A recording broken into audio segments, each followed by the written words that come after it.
I think what we'd like to do is start with just a brief video. For those of you that don't know, the Special Olympics is actually it's a cause that personally for me it's an area where I think many of us executives can give back to our communities, and it's one of the great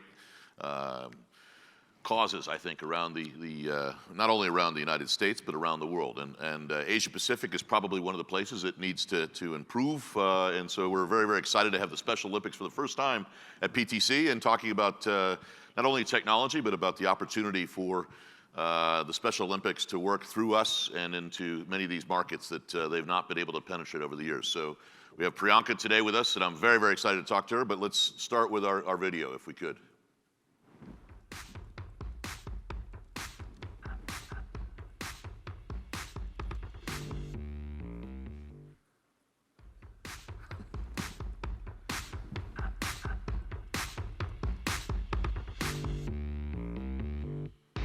They said I'll never run.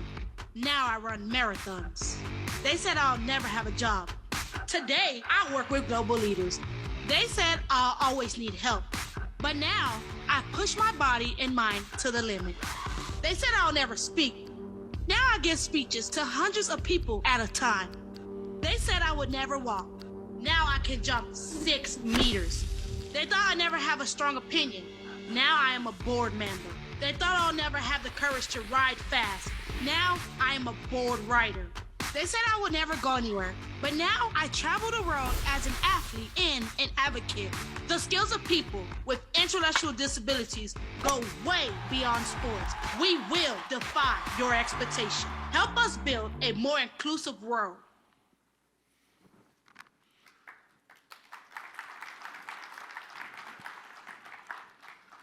So today, I think one of the things that we're going to talk about, obviously for Prianka and the team at Special Olympics, one of the biggest challenges is becoming a digitally capable organization, and it really comes from volunteer organizations like our telephone companies, our data center companies, and our technology companies, working with them in a very collaborative way. And so very, very excited to have a chance to say here with Prianka. Prianka, give us a little bit of background, where you're from, and how you got here, and what you're trying to get done here these days with the Special Olympics.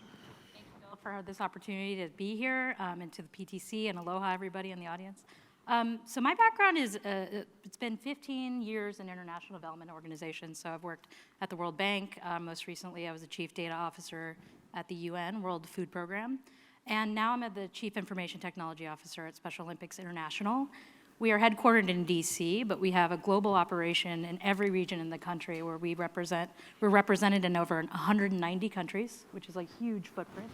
And we run a lot of our organization on the behest of volunteers, as Bill mentioned, and also corporate sponsors and a variety of public and private sector partnerships that make our work happen. We reach around 4 million athletes. These are athletes with intellectual and developmental disabilities across the globe. So sometimes we have to differentiate between the Paralympics and the regular Olympics. The Paralympics are for athletes who have a physical disability, whereas the Special Olympics are athletes with an intellectual disability. And this is a population that has been historically underserved for a very long time. You can imagine many decades ago, when Eunice Kennedy Shriver started the organization, she had a sister, Rosemary Kennedy, who was an athlete, and she also participated in sports, and she felt that using the power of sport as a humanitarian platform to get the issues of people with intellectual disabilities out in the world would be enormously impactful. And so that started with a small camp at Camp Shriver, in the northeast of the U.S. And now our brand has grown significantly in the U.S. We're one of the top nonprofits. We're in the top 4, in fact. Most recently announced that. And now we've been growing kind of organically within other markets, so within Asia, Asia Pacific, Africa. And we see that the infrastructure challenges to reach our athletes is much, much more challenging, as you can imagine, when you leave the US and the digital infrastructure there. So a big part of our work right now is to take a look at how can we use digital to accelerate our growth as a movement. COVID was incredibly impactful for us in a bad way. Yes, we had to accelerate our use of technology through COVID just to keep our operations running. But imagine we have athletes in remote villages and places where internet connectivity is a challenge, where having a computer is a challenge, and even being able to share information about how to join the movement would be a challenge. So these are some of the things that we work through now. But I've been very lucky over the last 2 years to be able to build a team to start tackling these major challenges, and we look to groups like yours to help contribute to that. Yeah, I think it was funny, I was hosting a session yesterday, and I think this is a session where I'm not buying, I'm selling, and I'm telling to you, all of you that are out there, that this is a great cause, but it actually, their entire model requires volunteers and requires volunteer organizations to help them. And so, Prianka, maybe give us an idea of what are your challenges in Asia Pacific, so the region that we're in right now, and the Asia Pacific region. What are you having to deal with here, and where can we help you? Okay, yeah, great question. So we had, just to give a little bit more background, you saw in the video, during COVID, we stopped all of our outdoor and in-person activities. So due to that, we had 2 years of a dearth of being able to have the athletes in our movement, which are children all the way to adult age, they were no longer able to see each other and be together, which was devastating for them. We found through COVID that our athletes had a higher percentage of depression and loneliness because of being isolated during the pandemic. So we were thinking, how do we use virtual technologies to connect our athletes and have them be able to engage each other, make sure they could stay connected to their volunteer coach, somebody who cares about them and cares about their well-being. We even found through surveys that athletes, in many cases, around 52% of our athletes in South Asia didn't have access to remote learning, for example. They couldn't get on a computer to even take classes or be part of an educational system. We had athletes who were losing housing and not able to get into sustainable housing. We had athletes who wouldn't be able to get meals. So, these are basic human needs, right? Not just technological needs. So a big part of that was, okay, where do we get creative? Let's start looking at using video technology to try to reach as many of our constituents as possible in those regions, do webinars, do trainings. For example, we have a very large health program that helps our athletes get access to healthcare for the first time, depending on their context. So we train doctors and healthcare professionals using virtual technology to encounter athletes or people with ID for the first time, which is a huge piece of inclusion when you think about global health, right? So that's one example. Another example of how we were looking at challenges was how do we keep our athletes healthy and engaged? So we had a large campaign around getting vaccinated. That was a big part of our first campaign. And then it was about essentially making sure that they were safe and that we could reach them. And we had to do that through a lot of manual means. Yeah. So yeah, those are some of the examples.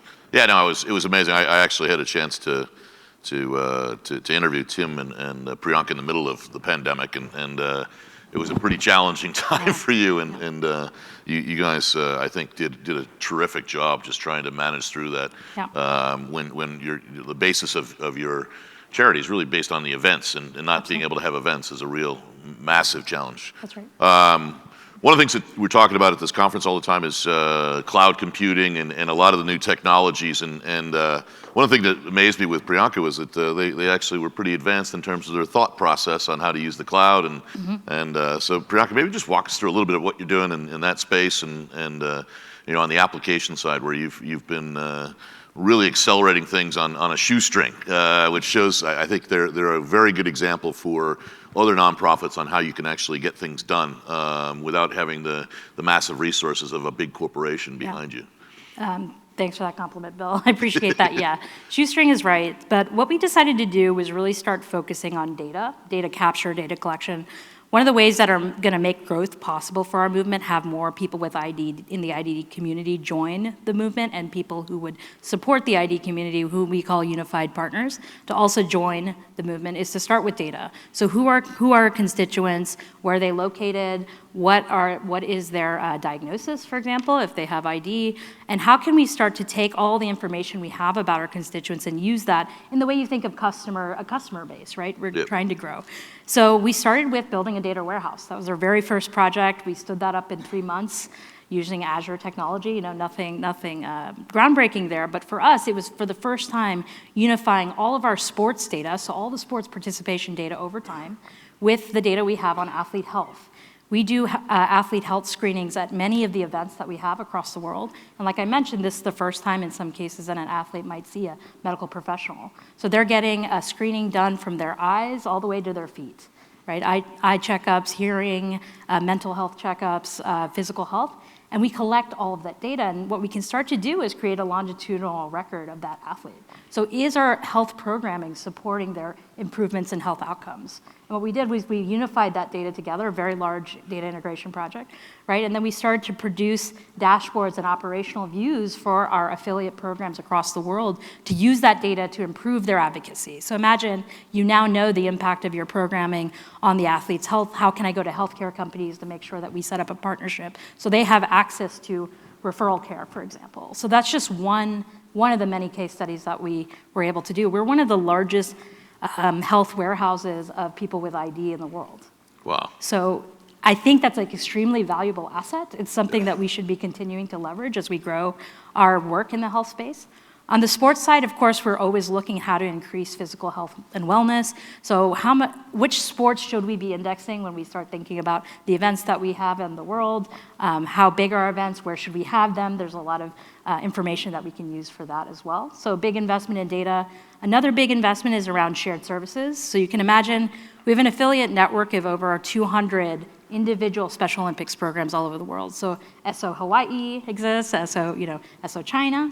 And so all of these affiliates are using their own software, which you can imagine is an enormous cost for nonprofit to require every business to own their own software. So why don't we do a shared services model where we're providing cloud technologies at scale, using cloud technologies that are more in the low-code, no-code space, because you can imagine we don't need really talented developers to build us custom software. We can use most of what the market provides out of the box for nonprofit. So that goes from ERP to our CRM solutions, our HR solutions, and so forth and so on. So we're starting with constituent management as our first shared service. We've just signed up with SOCSIM, so now we're going to move into data security and data privacy, which is huge for us. So yeah, lots of big, ambitious projects. We are always looking for partners to help support that transformation. Fantastic. I was amazed at what you guys were doing and how you'd garnered the volunteer community and also your partners, your corporate partners to really help you out. I think it's terrific what's going on. Talk to me about the big event coming up, which is Berlin. Yes. I'm very, very excited. I think this could be the first time I've been to one of these offshore events, but it's going to be a massive, fun event, right? And but you're doing a lot of cool digital stuff around the Berlin event, right? Which will be in, I think it's in June, right? It's in June 17th to the 25th. So if any of you guys want to see an incredible humanitarian event, please do join us. We're also looking for volunteers, the volunteer sign-up closes by the end of the week. So feel free to go on to specialolympics.org and check that out. But yes, this particular event is an extremely incredible opportunity for our organization to come out of the pandemic, reemerged. We're going to have 7,000 athletes in Berlin, all around Olympia Park, if you're familiar with the city at all.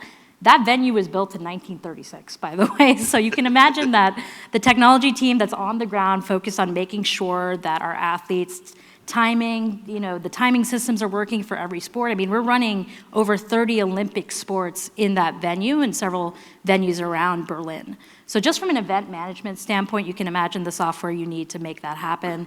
We run a platform that integrates all of the data from our timing systems, so we can have award ceremonies and everything that the athletes will need once they finish their event to get their gold medals, for example. So that's some of the software we provide. We also provide an electronic health records platform for the event, for the screenings, the healthy athlete screenings that would be happening. We'll also be supporting connectivity on the ground for the whole event to work. So there's a lot of real-time data that's moving. There's a lot of software that needs to be interconnected. It's a very composable architecture that we've worked with. So in addition, we have a mobile app for our constituents. Obviously, who are going to participate and be part of the games. They can make sure they can follow their athletes, cheer their athletes on, be where they need to be. And that type of digital engagement with a fan is actually something that sports organizations have been doing for a long time. But as a nonprofit, we really started to embrace this. Like, how do we make sure we not only make that experience for the participant the best that it can be for the athlete, and for eventually, after you leave the games, how can we stay connected to you and make sure that you stay part of the movement? Wow. Yeah. It's It is. I mean, I'm looking forward to seeing how it all pans out. But yeah, moving 7,000 athletes around the same place where Jesse Owens, I guess, was right. was running a few years ago, many years ago. But right. that's pretty amazing. So talk to me about look out 5 years. What when you start thinking about what do you need to get done, and when you and I start going after all the CEOs in this room and telling them that they got to help. Let me. What is it that you need help on, and what are you trying to do for the next 5 years to transform your organization, especially in this part of the world? Yeah, great question. So yeah, we're really, like I said, really trying to focus on collecting high quality data. That's our first goal. So we are looking at CRM platforms, other offline data collection tools. Really thinking about the digital infrastructure for this region requires us understanding how are our athletes engaging with digital mobile. We do a lot of SMS texting campaigns for health, for example, or for wellness. There's just a sense of what is the low tech that we can utilize in this environment, all the way to those countries that are a bit more sophisticated. When we go to SO Bharat, for example, which is India, we have over 1 million athletes, or we've had 1 million athletes in the past, pre-pandemic there. Wow. We actually found a large decrease in athletes after 2 years of being, not meeting together, and we're now at roughly around 350,000 athletes. So you can see a huge decrease just because of the pandemic. So now it's really in this region about growing back. So it's how do we attract those athletes back? How do we make sure we can track them and follow that they're continuing to receive the services that they need? And it's really finding those local partners that we can work with to support building technology or supporting data management, or even in reverse, helping workforces on the other side. So a big part of our work is providing diversity, equity, inclusion training to corporations. So think about the neurodiverse population when you think about hiring in these companies, in these places. We do a lot of leadership training around this. So that's another way that I would think that anyone in this room might benefit from working with Special Olympics, is being able to have an athlete leader talk to other leaders about what it's like to overcome challenges and to be accepted in society. I don't know a single person in this room that hasn't had a challenge like that. And to learn from athletes who go through this every day is, I think, something that would increase your workforce's interest in this area, as well as giving back. Yeah, no, I think once you get engaged with it and realize that just getting on the field for many of these athletes is just such an extraordinary, journey for them, and I think it's an absolutely amazing, thing that you're trying to get done. So let's talk specifics. How can people help you? Besides, obviously, there's volunteering for the organization, but talk to me about a typical IT partner, for example. Who are your big partners, and how do they work with you? And then how can people in this room work with you if we were to find ways to do that? Yeah, so we were talking about building a digital foundation. That's really where we are. So we partner with Microsoft, it's a big partner of ours, who's going to support our cloud transformation into their product space. We also recently started working in the esports space. So there's an interesting opportunity we've been exploring around using virtual VR technology in a lot of our events and programming for training and other use cases that we have. So really, any company that would come to the fore and thinking from a corporate social responsibility angle that we are a good match for your mission, how can you support us and how can we support you? That's really how we start this. But from a digital infrastructure, we're talking about data, we're talking about software application development, we're talking about managed services, security. These are all the realms in which we need to continue to invest. Our shared services model, we want to scale across the globe. So having over 200 organizations using your technologies to run their business is where we're going. So if you see that scale and that footprint is something of value to you, we're happy to work with you. Yeah, I think this is something that I think everyone at PTC can do to help, and from a technologies perspective, one of the interesting things was when we were talking about Tim was the use of VR, right, and the whole essentially the online aspect of Digital Olympics too. One of the things that's actually I found fascinating was that the way they actually do digital, so that actually the athletes feel normal, right? And so it was a way to actually to transform them in terms of what they would how they operate. But talk to me a little bit about what you're doing in that space, right? Which is I think Tim was putting a lot of emphasis on that. He was, yeah. The VR tech world, when it comes to education, is quite massive now. We see the opportunities for learning and training a variety of different stakeholder groups that we work with using VR. Can you imagine being a healthcare professional and having to encounter somebody with Down syndrome for the first time and you don't know how to treat them, right? What if you got trained using VR with a virtual athlete or in a virtual environment where that type of training is a little bit easier to utilize? So that's one example of where we might use VR. We are also looking at VR for a day in the life of an athlete. What if you knew what it was like to encounter a not so inclusive world, and what would it be like to see that through the eyes of an athlete? That's another example. We also have a lot of discussion about virtual games. Obviously, I mentioned esports before, which has some controversy in our org because, hey, what do you mean you're talking about video games? But we're also talking about team sports. We're talking about making the online space more inclusive. Yep. I don't know about you guys, but tech culture has not the best reputation when it comes to gaming. So how can we make gaming spaces safe? Make those more inclusive. So we've partnered with Xbox over the last couple of years to bring a gaming for inclusion platform to the world. And so we definitely want to build on that and new innovation there. So yeah, Bill, I think the opportunities are great. I think we are not quite there fully with AI. I don't think we see a use case for that in our organization. We don't have the data scale yet. But we do have partners who are interested in bringing healthcare data to the table, so we can start looking at our population relative to the non-ID population, see what advocacy channels we need to take once we have more information, more data. Yeah, it's a amazing journey you guys have been on. Well, we've got just a few minutes left, first, before we open it up for probably one or two questions, if there are. I just want to say, Prianka, what you're doing is amazing, and in the few hours that I've put into sort of understanding what she's doing, she's moving mountains in a place where just garnering people like us to help her out and to build probably one of the best IT infrastructures in the space. It's absolutely amazing. So she's been on an amazing journey. But I'll open it up to if anyone has any questions or ideas. If not, Yeah. Tim, you got a question?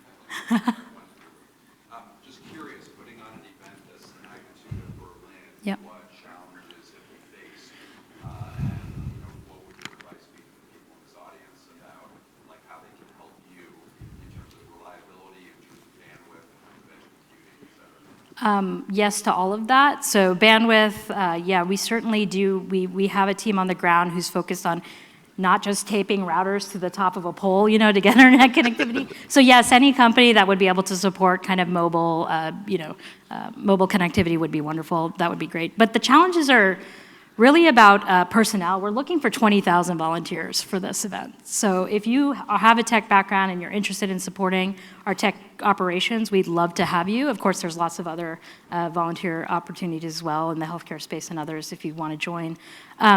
But yes, we are planning this event during COVID. So what would normally be an opportunity to go to these venues and see them, we had no opportunity to do that. So a lot of that was virtual. So that was really, I don't know about you guys, but meeting in person probably helps when it comes to an event of this size. So we did really have to get creative. I mean, one of the upsides of that was, of course, we spent a lot less on travel, you can imagine. But generally speaking, I think at this stage we're really, looking for tech companies that are interested in supporting our software scaling, our security posture at that event. We have on-venue services as well. We do a lot of badging and security services on the ground as well. So all kinds of manners of things you can imagine. But yeah, anyone who wants to support us, please do come. Berlin's a great town. Come. Yeah. See the town and Yeah. spend some time with Special Olympics. I guess we have time for one more question, running against the clock here. Go ahead. Yes, hi, I'm Lori Abrahamson with DKIX. We're a commercial internet exchange headquartered in Frankfurt, Germany. Awesome. I would love to help you peer with Microsoft. Nice. So take your traffic direct to Microsoft, and we can offer you free trials. Oh, thank you So so I have much. a card if you can catch me later. Yeah, absolutely will. Appreciate Okay. that so much. Okay, thank you. Thank you. I like it already. Volunteer one. So, We've made progress. thank you. Yeah, definitely check out berlin2023.org for information about the event.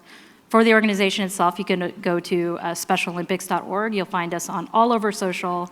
Our hashtag is Inclusion Revolution. We definitely love to have you join our movement. Well, thank you so much for coming the long way from Washington, and we'll look forward to volunteer 2, 3, and 4. Absolutely. Hopefully coming out of this room. All right, thank you. Thank you, Bill.